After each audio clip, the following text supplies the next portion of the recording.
नमस्कार, खुलासा में आपका स्वागत है। मैं हूं प्रशांत झा। बिहार चुनाव में अब नेताओं के बिगड़े बोल सामने आ रहे हैं। बेरोजगारी से लेकर नौकरी, शिक्षा, स्वास्थ्य जैसे मुद्दों को लेकर चल रहा चुनावी प्रचार अब माहौल को भड़काने पर आ गया है। आज आपको दिखाते हैं बिहार के दो बड़े नेताओं के बिगड़े बोल। देखिए रोहतास से रंजन सिंह और बगहा से राकेश कुमार सोनी की ये रिपोर्ट। लालू जी का जब राज था तो गरीब सीधा तार के बाबू साहब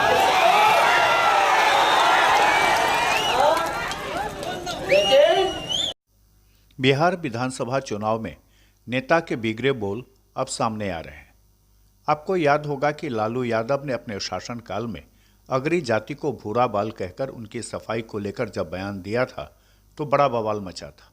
ठीक उसी तर्ज पर लालू के छोटे बेटे और बिहार में महागठबंधन के सीएम चेहरा तेजस्वी यादव ने कुछ इसी अंदाज में रोहतास में विधानसभा चुनाव प्रचार के दौरान अगरी जाति के बारे में कहा है। तेजस्वी ने अपने समर्थकों और भीड़ को संबोधित करते हुए कहा कि जब लालू यादव का राज था तब गरीब लोग बाबू साहब के सामने सीना तान के चलता था।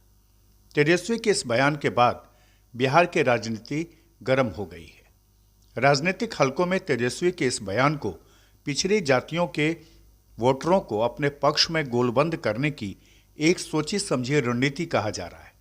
पर सवाल यह है कि जब तेजस्वी यादव लगातार 10 लाख नौकरी देने की बात कर रहे हैं और विधानसभा चुनाव में बेरोजगारी को मुद्दा बनाकर चल रहे हैं, तो ऐसे में इस तरह के बयान से माहौल को खराब करने की उनकी कोशिश का नतीजा उनके पक्ष में नहीं जाएगा। दरअसल चुनाव के दौरान नेताओं द्वारा एक दूसरे पर आरोप प्रत्यारोप की बात तो पुरानी है, पर इस बार नेताओं ने माहौल को खराब करने की शुरुआत कर दी है। अब बीजेपी सांसद मनोज तिवारी के एक बयान को देखिए कि उन्होंने बगहा की एक सभा में कांग्रेस पर सुशांत सिंह राजपूत की हत्या का आरोप लगाया तो माहौल गर्म हो गया। अभी 2-3 महीना पहले अभी एक पाप कैले बा कांग्रेस के लोग और उ पाप कैले बा कि सुशांत सिंह राजपूत के हत्यारन के बचावे के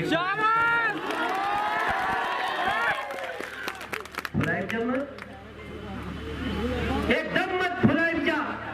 सुशांत सिंह राजपूत को इनके का बिगड़ दे रहे। हमनी के बिहार के आदमी जब बिहार से कहीं बाहर जाके काम करे ली जा तो हमनी के कोई के का बिगाड़े ली जा। जहां जानी जा, मुंबई गली तो मुंबई के चमका देली, दिल्ली गली दिल्ली के चमका देली, लेकिन हमारे बच्चों को मार दिया गया। और जहां कांग्रेस की सरकार है एक FIR नहीं करने दिया। जिस दिन मैं सुना था मेरी आत्मा काफी थी सर। हम गैरली सुशांत सिंह राजपूत है, ये तो एक एग्जाम्पल है उनके पाप का, लेकिन उनके पाप को जो तेजस्वी बाबू उनके साथ मिलकर के उस पाप में भागीदार बने हैं, जिन्होंने पहले से जिनके माता पिता भी बिहार को अपराध में ही दलदल में घुसाते रहे, इन लोगों को पहचान कर चलिएगा। इनके साथ माले के लोग भी है हमारे भाई लोग, दीदी लोग, हम तो बार बार कांग्रेस ने मनोज तिवारी पर पलटवार करते हुए उनको सीमा में रहने की सलाह दी है। पर यहां जानना जरूरी है कि जब नेता वोटरों के बीच कमजोर पड़ते हैं तो वे माहौल को अपने पक्ष में लाने के लिए जातीय राजनीति को हवा देना शुरू करते हैं। देखिए बगहा से राकेश के साथ रोहतास से रंजन सिंह की रिपोर्ट। हमारे साथ बने रहने के लिए हमारे चैनल खुलासा मीडिया को कीजिए सब्सक्राइब और नीचे दिए गए बेल आइकन को जरूर दबाएं। फिलहाल के लिए दीजिए मुझे इजाजत। नमस्कार।